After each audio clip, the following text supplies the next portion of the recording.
I love this poem. I get chills every single time I listen to that.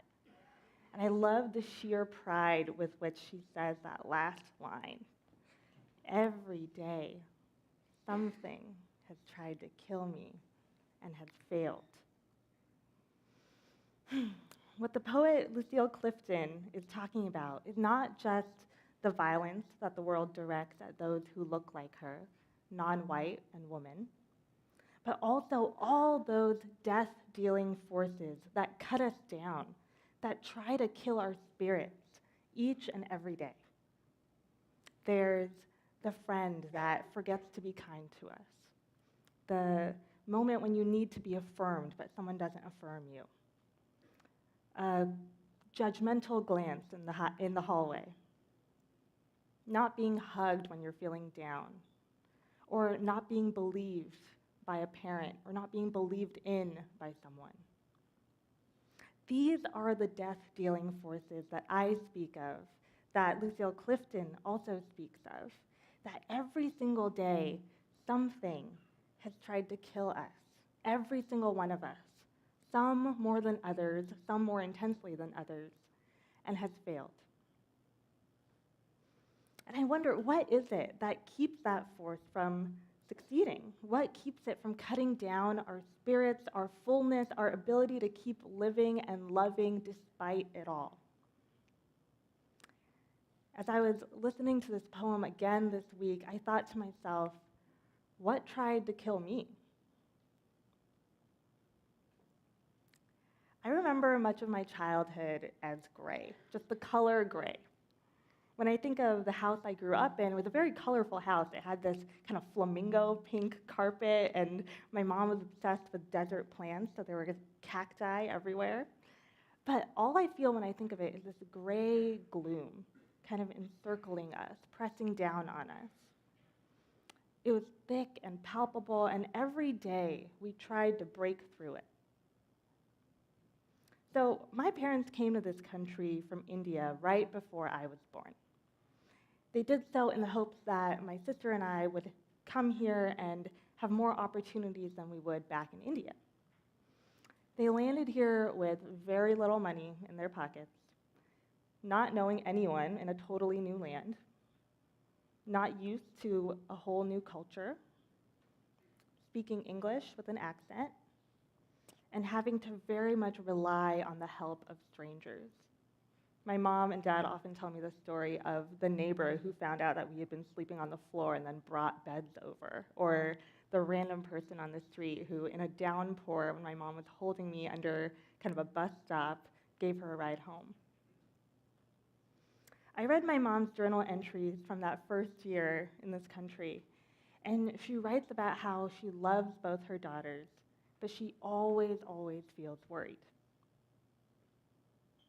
And I think part of the gloom that I was talking about earlier was that as early as I can remember, there was this sense that we were lucky to grow up here in America. So therefore, we couldn't screw it up. All our lives then revolved around that pressure. We had to get great grades. No way could we get into trouble. If we were at all late coming home, we would hear about it, probably for days. Sleepovers and school trips were a battle. Even little things, like as a teenager, like shaving my legs, those were things that I had to fight about. And there was this ever-present, like, immigrant anxiety of, what if something happens? Are we doing this right? What is the right thing to do? Any misstep, any failing, any coming up short was so much more than that. It was a reflection of our place in this country. It was that we didn't belong, and we had to prove that we did by holding ourselves to a higher standard than everyone else. And then maybe, just maybe, that would allow us to stake our claim to this place and maybe make this place home.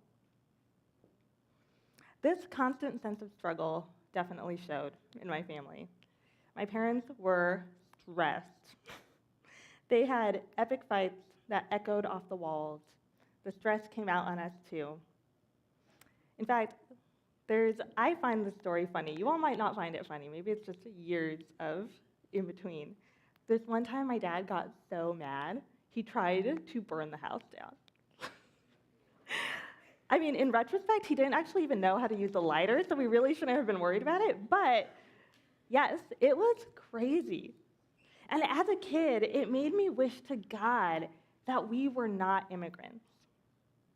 I wish that we had grandparents in this country, or extended family, or people who would be a part of that village that it takes to raise a kid. People who weren't my stressed and anxious and preoccupied parents. People who didn't make food that made my house and all my clothes smell. That my mom didn't point out to people when they were looking healthy, AKA had gained weight, which to her was a compliment, but to me, when my friends showed up and she told them that they were looking fatter, was very mortifying. And that jerk of a kid in the 5th grade didn't make fun of her accent behind her back while I was standing right there. I needed so much support. And so, back to my question, what kept me from being spiritually killed? One, I think, was being a kid, and as you all know, kids are remarkably resilient. And I think it helped that I didn't know that other people's families weren't trying to burn their houses down, so I didn't know any better. And two, my older sister, who was always there and going through it all with me. My best friend, Kelly O'Reilly.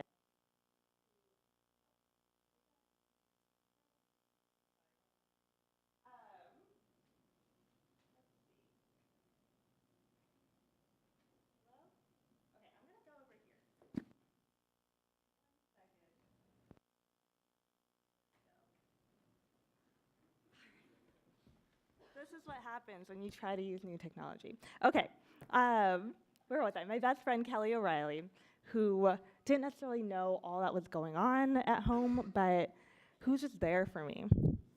In fact, I had this phase in the 9th grade where I only wore dark colors and I didn't really talk to anyone. I was kind of permanently in a bad mood. And Kelly still sat and had lunch with me every single day, regardless of the fact that I was a pain to be around. And almost as important as Kelly were stories. Stories were the big thing, and that's what I actually want to talk to you about today.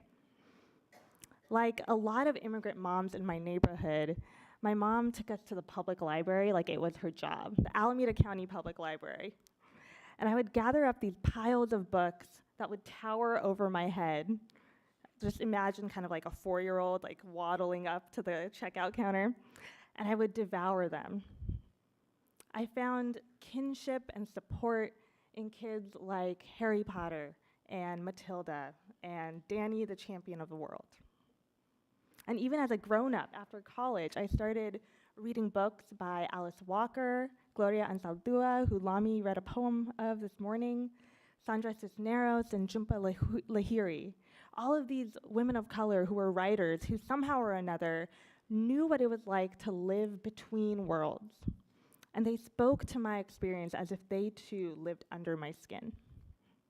Have you ever experienced that? That someone who understands you without even you having to say anything?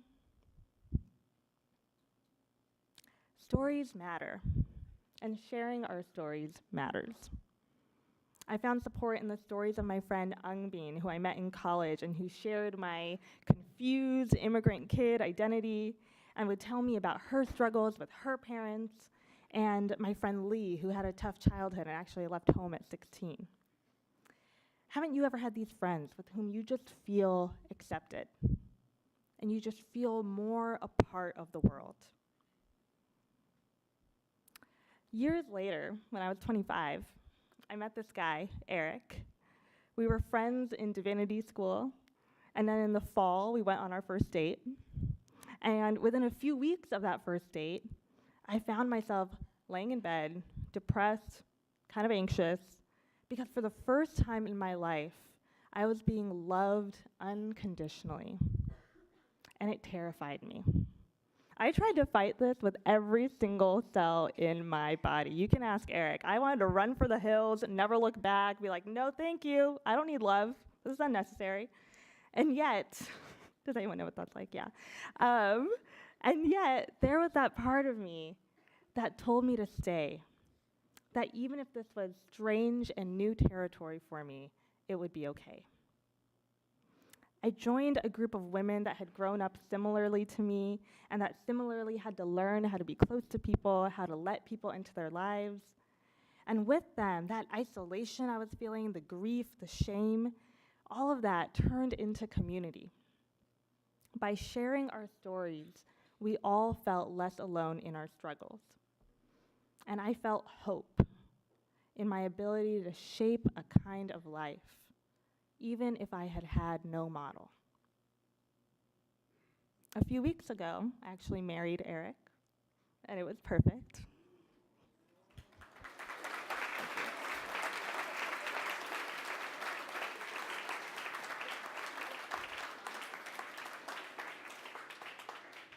Thank you, that's very sweet. And with that, I want to say that, so Jack Kerouac, he once wrote that the only people for me are the mad ones, the ones who are mad to live. And I don't mean any offense to Kerouac, but honestly, for me, the only people for me are the socially awkward ones, the ones who are unsure of themselves, who don't ever feel quite right or like they belong. And I think, don't we all feel like that at some point? Like we don't quite fit. Like no one will ever understand our pain or our story or what it's like to be us. Like we are that one piece of the puzzle that was just made wrong. But that's why I believe in the power of stories. What stories do, and what I hope my story does, is it helps bring all those pieces into the fold. It shows us that there is actually space for us, for that wrong piece in the puzzle, after all.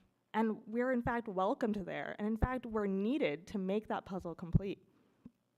And that's what I hope a community like this space that we inhabit in chapel together a few times a week, can also do. Before Mr. Chapman's talk earlier this week, I read a poem by Marianne Williamson in which she wrote, "As we let our light shine, we unconsciously give people permission to do the same." So I encourage you to share your story, to share your light, and even to share your darkness, because that is what helps make the path easier for others. Thank you.